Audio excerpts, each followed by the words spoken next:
syahadata indal maut wal jannata ba'dal maut, amma ba'du. Sangat kami cintai, kami muliakan para pecinta Al-Quran, perindu ridho Allah, pecinta baginda Nabi Muhammad sallallahu alaihi wasallam.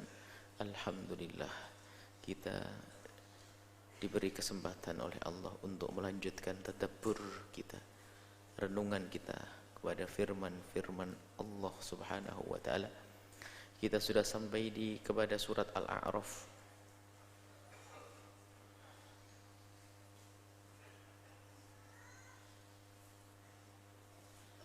Ayat ke 158.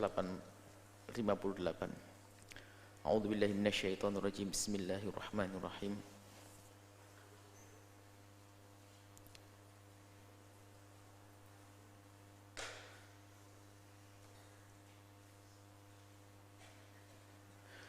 Qul ya ayuhan nasu inni rasulullahi ilaikum jami'a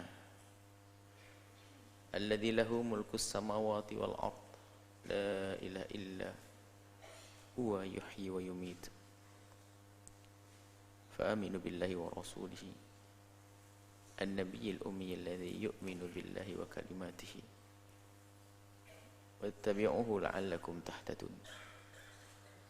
Ya ayyuhan, katakan wahai Muhammad, katakan wahai Nabi Muhammad, ya ayyuhan nas, wahai manusia.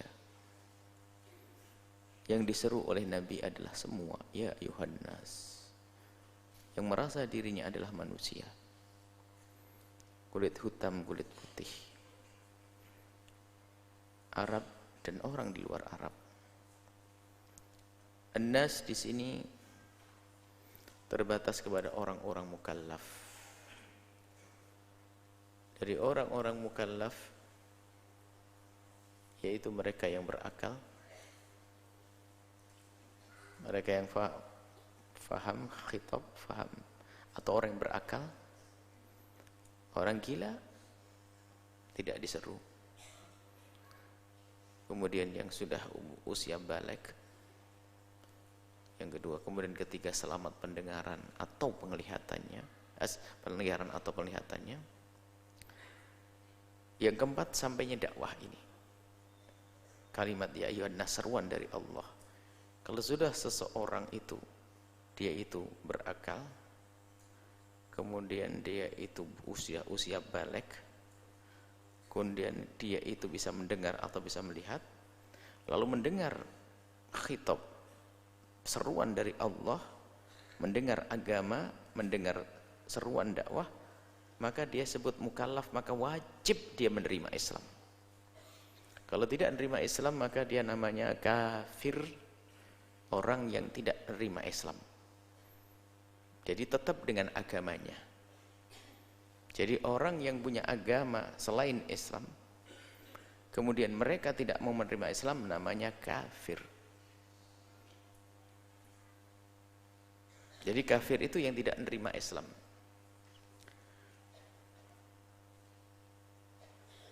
Inni rasulullahi ilaikum, wahai orang-orang yang berakal, yang bisa mendengar omonganku, yang mendengar, yang bisa melihat isyarat dariku, yang sudah sampai akil balik, dengar.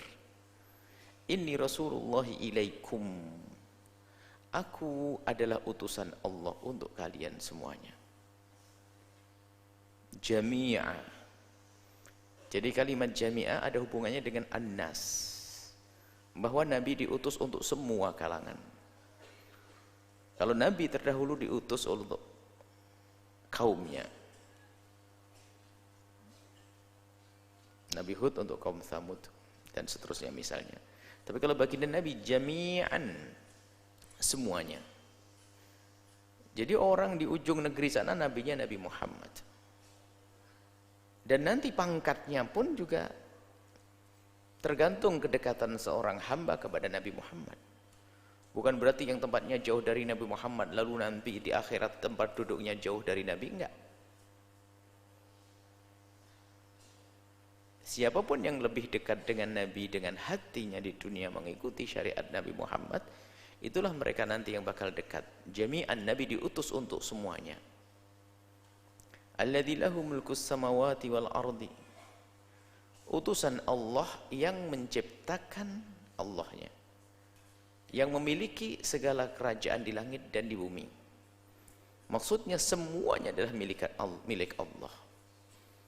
Semua adalah milik Allah, langit dan bumi.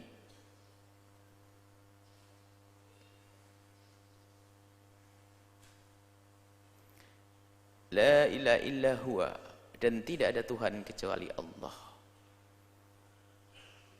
Menafikan Tuhan palsu yang selama ini diyakini oleh orang-orang lain. La ilaha, tidak ada Tuhan illahu, kecuali dia Allah yang mempunyai langit dan bumi. Yuhyi wa yumit, yang bisa menghidupkan dan mematikan secara sesungguhnya. Bukan bualannya Namrud. Waktu Nabi Ibrahim berkata Allah maha menghidupkan dan mematikan, Namrud berkata, aku pun juga bisa menghidupkan dan mematikan. Nabi Ibrahim mengatakan Tuhanku adalah yang bisa mematikan dan menghidupkan. Namrud mengaku Tuhan, aku pun juga bisa menghidupkan dan mematikan.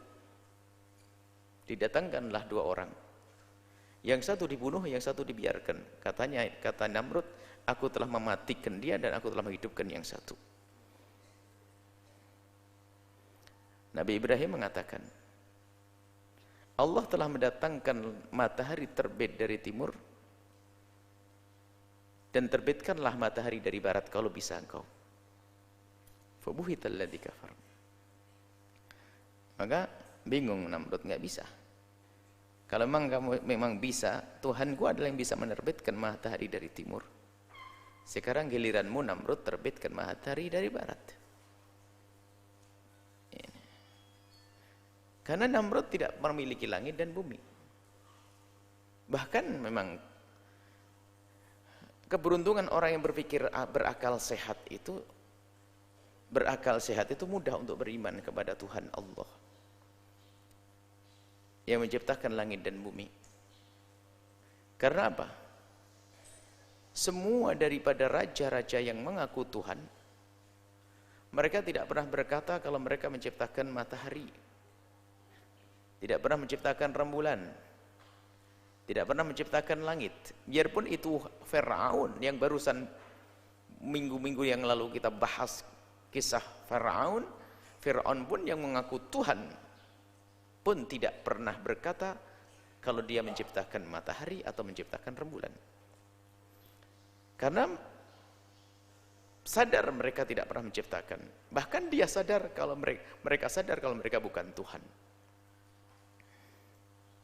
Cuman karena hobi menindas dan hobi memperbudak manusia, maka mereka menobatkan diri mereka menjadi Tuhan. Allah adalah yuhyi wa yumit, yang menghidupkan dan mematikan.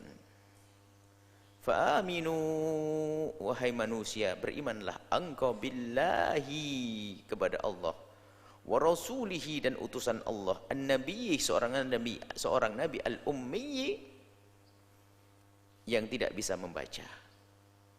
Termasuk mukjizat, kelebihan yang Allah berikan kepada Nabi. Lihat, kelihatannya bentuk kekurangan, tapi untuk sebuah kelebihan. Anak kecil umur 3 tahun bisa membaca hari ini. Anak kecil bisa membaca hari ini. Jadi kalau urusan bisa membaca bukan sebuah kelebihan. Akan tadi Nabi oleh Allah dibuat tidak bisa membaca untuk sebuah pesan agung, untuk sebuah tugas besar, yaitu untuk menyampaikan mukjizat Al-Quran, yang Al-Quran ini adalah pesan-pesan dari Allah. Dan itu sebetulnya kasih sayang Allah kepada orang-orang yang ada di sekitar Nabi waktu itu, agar mudah mengimani Nabi.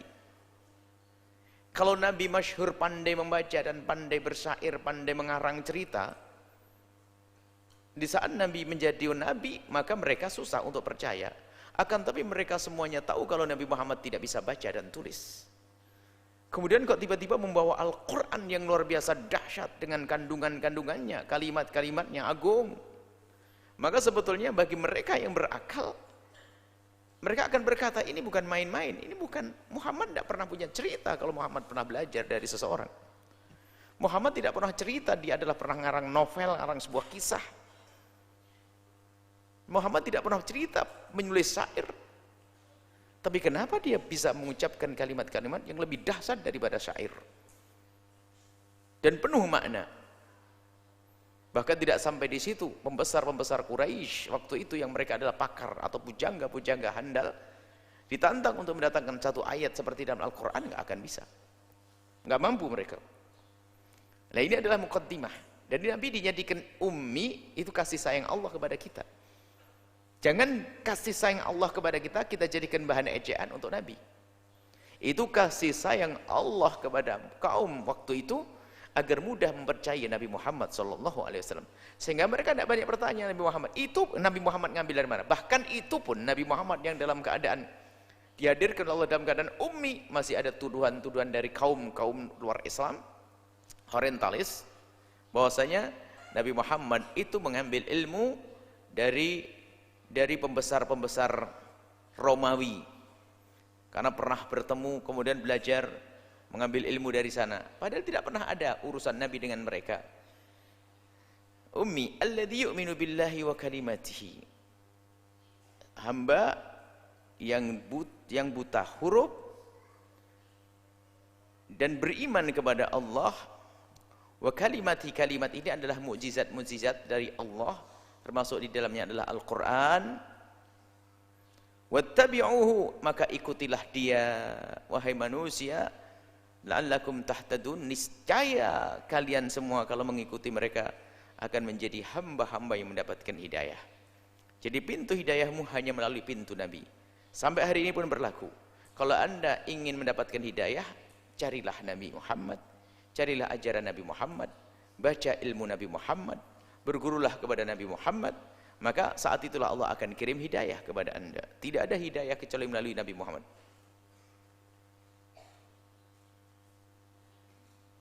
Nabi adalah Muhammad yahdi ila siratil mustaqim. Al-hadi ila siratil mustaqim. Nabi Muhammad adalah memberi petunjuk. Allah menyifati Nabi memberi petunjuk. Karena apa? Nabi membawa petunjuk dari Allah Subhanahu wa ta'ala. Wa min qaumi Musa, ini kita lanjutkan kisah sebelumnya.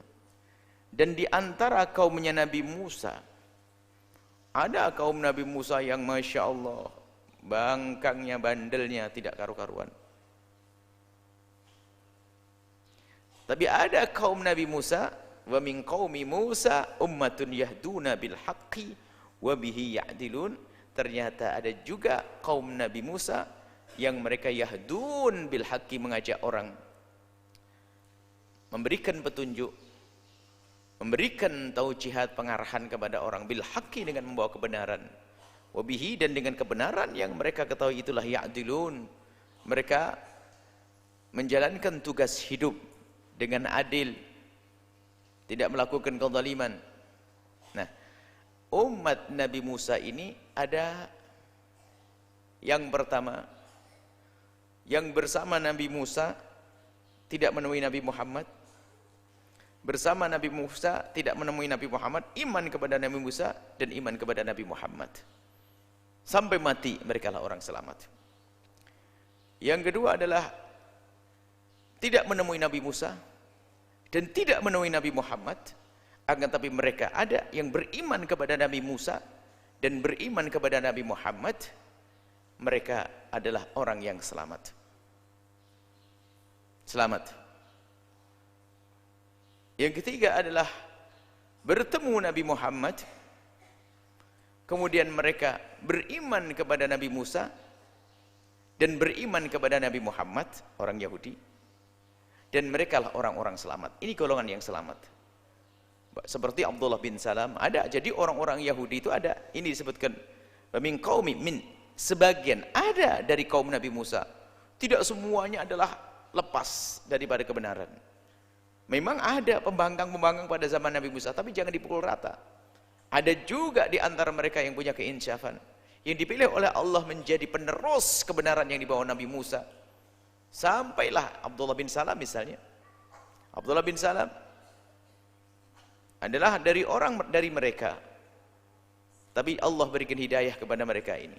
Bahkan bukan saja mendapatkan hidayah, mereka yahduna, mereka akan membawa kepada kebenaran. Dan banyak juga yang datang sebelum Nabi Muhammad SAW. Akan tapi fitnah terbesar adalah di saat Nabi Muhammad hadir. Di saat Nabi Muhammad datang itu, semula yang percaya kepada Nabi Musa dan percaya Nabi Muhammad Nabi akhir zaman yang mereka nanti-nanti, akan tapi mereka dikuasai oleh kesombongan mereka. Banyak di antara mereka yang setelah Nabi Muhammad yang dinanti-nanti itu tiba, muncul kesombongan mereka, lalu mereka tidak bisa menerima Nabi, padahal yakin itu Nabi yang dinanti-nanti. Menanti-nanti Nabi Muhammad selalu, wa kanu min qabli yastaftihuna 'alal ladzina kafaru.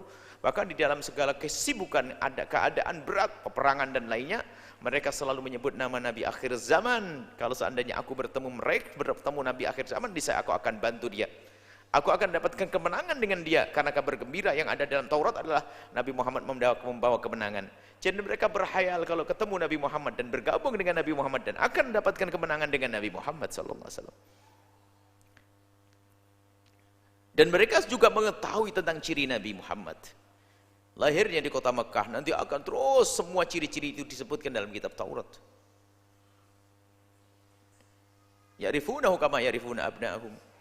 Mereka mengetahui Nabi Muhammad seperti seorang bapak dan ibu mengenali anaknya, yang tidak akan salah. Akan tapi di saat Nabi Muhammad datang, muncul apa? Kesombongan. Kesombongan itu karena kemapanan biasanya, yang selama ini telah ia dapat. Kebesaran yang mereka dapat takut hilang. Makanya hati-hati, kekayaan menjadikan orang susah menerima kebenaran. Gara-gara dia sudah mendapatkan posisi dalam sebuah pekerjaan, tahu-tahunya ada satu ustadz ngasih tahu, ya ustadz, ya Pak Haji itu kurang baik kerjanya. Hah, kamu ngiri, kan? Ah, kamu ini. Sehingga karena kemapanannya itu, dinasihati menjadi susah. Seperti kemapanan orang Yahudi waktu itu. Yang mapan susah. Kaum Quraisy yang mapan susah. Bahkan selalu mencurigai Nabi, ingin mendapatkan kekayaan dari mereka. Mencurigai Nabi, bahwasanya Nabi membawa agama baru hanya untuk menggeser kedudukan mereka. Tapi Nabi Muhammad tidak seperti itu. Bahkan Nabi Muhammad menghargai pembesar-pembesar mereka kok. Hak mereka. Nabi tidak akan merebut sesuatu yang ada di tangan mereka. Tapi begitulah kesombongan, kemudian prasangka buruk kepada Nabi SAW. Akhirnya muncul.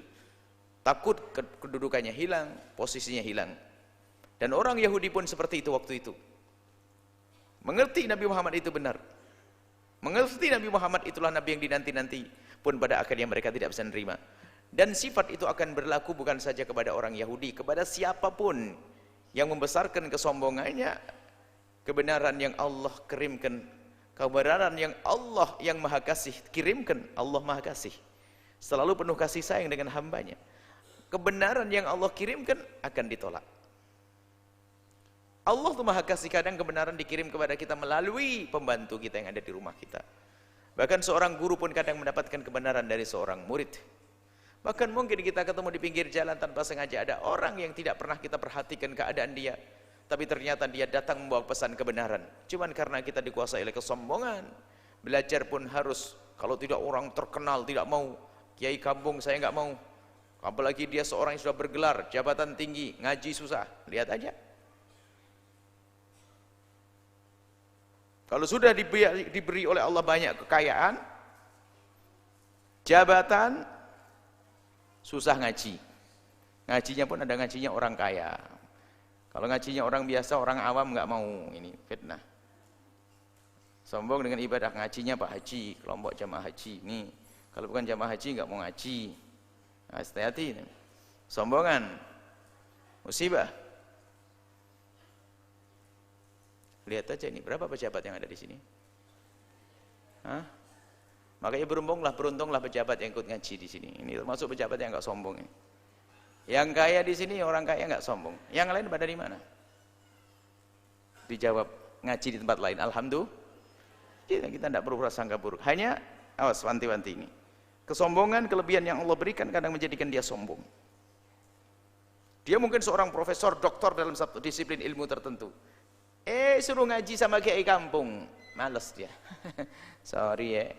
Nah, ini doktor, profesor, Profesor bukan urusan kedokteran, profesor urusan ekonomi. Halal haramnya sama ustadz. Sombong itu merusak diri. Sama kiai sombong. Kiai itu belajar fikih, nahwu, sorof, tafsir segala macam. Wah, bertahun-tahun sampai jadi ulama besar. Kirian sakit percaya sama siapa? Dokter. Mau sombong sama dokter. Sorry Pak Dokter, saya sudah ngaji lama, nggak perlu sama ente. Mati dia tuh kiai nanti. Jadi nggak boleh sombong. Semuanya tahu bagian masing-masing. Sama orang Yahudi begitu dengan kesombongannya, maka di saat melihat Nabi pun tidak bisa menerima. Dan itu akan berlaku kepada siapapun dari kita yang menjalani hidup dengan kesombongan. Maka ketahuilah, al-kibru batarul haq akan menjadikan kita menolak kebenaran yang Allah kirim bertubi-tubi. Kadang Allah kirim kebenaran tidak harus melalui seorang ustadz. Terlalu repot dengan seorang ustadz, mungkin jauh kita. Kadang pembantu di rumah kita, orang yang bersama kita, kadang membawa kebenaran, cuman karena kita sombong, maka kita menolak. Makanya kalau dasar kita adalah insaf, a'la maqamil iltisaf, insaf ya, al-insaf, insaf sadar, itu adalah puncak tinggi dalam dunia akhlak. Akhlak tertinggi adalah insaf. Hilangnya kesombongan, runtuhnya kesombongan, diganti dengan ketawaduan, maka dengan itulah seseorang akan mudah untuk menerima kebenaran. Kemudian waqatta'nahum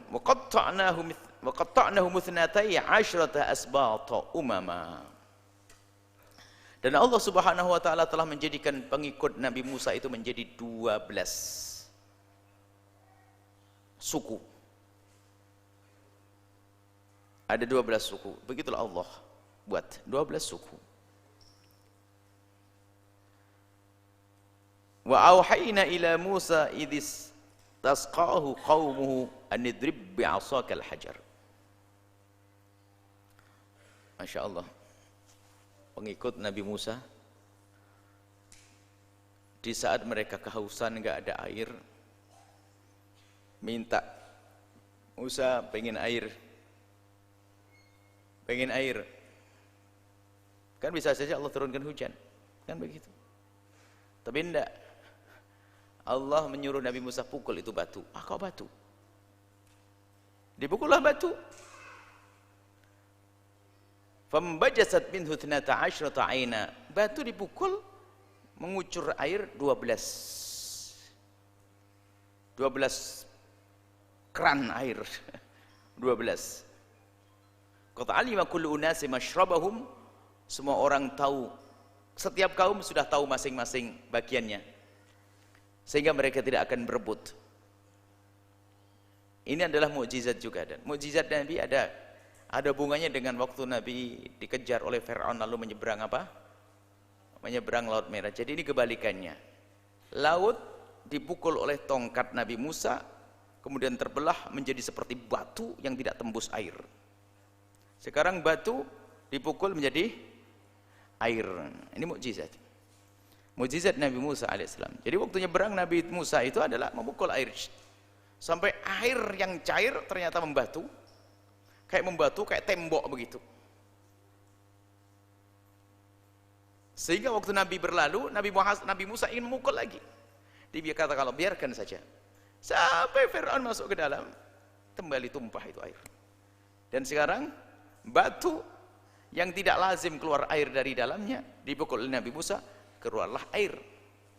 Airnya seperti batu, ini batu menjadi seperti air, menjadi air. Wa dhallala 'alaihimul ghamama. Allah. Ini waktu bersama Nabi Musa. Beberapa hari di padang, tidak ada air, dipukul batu keluar air. Umat dimanja. Kemudian wa dhallala 'alaihimul ghamama, kepanasan. Allah kirim mendung. Allah. Dikirim mendung. Ajib. Wa anzalna 'alaihimul manna wassalwa.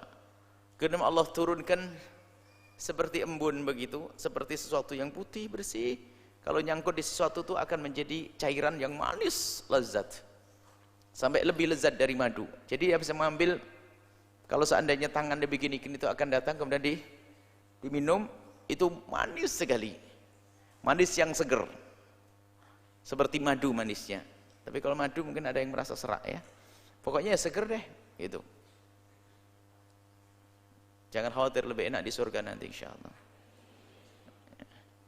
Wassalwa, jenis, kalau zaman sekarang mungkin ya ayam panggang begitu deh, burung diturunkan, tinggal mengambil begitu saja. Ada hamba yang dimanja oleh Tuhannya seperti itu, dimanja seperti itu. 3 nikmat sekaligus ditemukan di sebuah perjalanan. Air mengucur dari bebatuan, kemudian dipayungi oleh mendung, kurang apa, dan ada makanan yang diturunkan dari langit. Kulu min thayyibati ma razaqnakum, makanlah dari kebaikan yang telah aku berikan kepadamu semuanya. Wa ma dhalamuna walakin kanu anfusahum wa ma dhalamuna walakin kanu anfusahum yadhlimun. Nah, di antara mereka itu yang sudah mendapatkan nikmat kayak begitu, itu ada yang tidak bisa mensyukuri. Dan itu juga berlaku pada zaman sekarang. Makanya pandailah mensyukuri karunia Allah.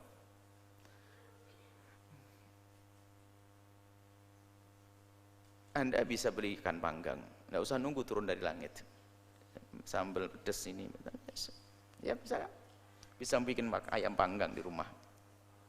Kalau tidak ada syukuri, dicabut oleh Allah. Kalau tidak ada syukuri, jangan bersyukuri harus nunggu ada rampatan, ada hidangan turun dari langit. Tidak.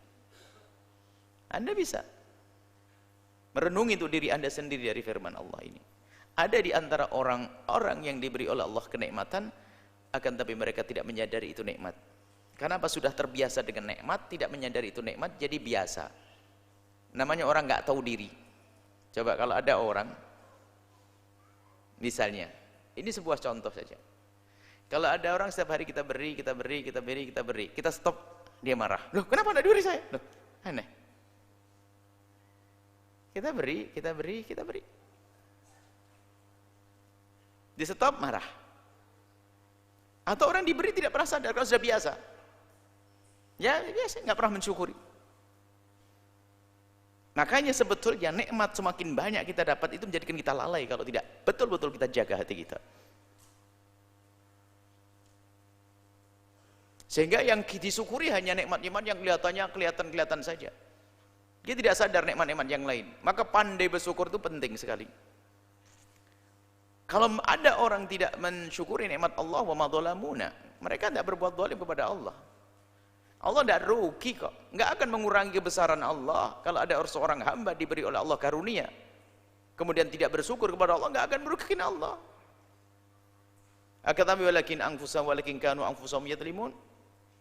Akan tapi mereka itulah yang berbuat zalim pada diri mereka sendiri. Nikmat yang tidak kita syukuri buahnya apa? Kehancuran. Sebelum di akhirat akan menjadi sebab dihukum, dan di dunia akan dicabut nikmat tersebut. Merenunglah untuk diri Anda sendiri. Tidak usah berhayal menjadi Bani Israel yang mendapatkan itu semuanya. Akan tapi Anda pun dapatkan kenikmatan hari ini. Jangan berbuat zalim kepada diri Anda sendiri. Yang punya kenikmatan kesehatan, gunakan kesehatanmu untuk berbuat baik. Yang punya kenikmatan kendaraan, gunakan untuk menuju ke tempat yang baik. Yang punya waktu, bahkan ketahuilah kita harus pandai-pandai menyisihkan waktu. Waktu kita 24 jam. Ada saat senggang, ada saat istirahat. Gunakan itu semua untuk sesuatu yang Allah ridai. Yang punya kekayaan, dia akan berlalu. Mati pun tidak akan kita bawa. Kain kafan pun, kainnya sama, nggak ada kain kafan bermerek. Selalu akan kita tinggalkan semuanya. Nah, mari kita bawa ke akhirat nanti. Kita syukuri itu semuanya. Pandai-pandai bersyukur. Maka yang tidak bersyukur itulah orang yang dzalamu anfusahum walakin kanu anfusahum yadhlimun.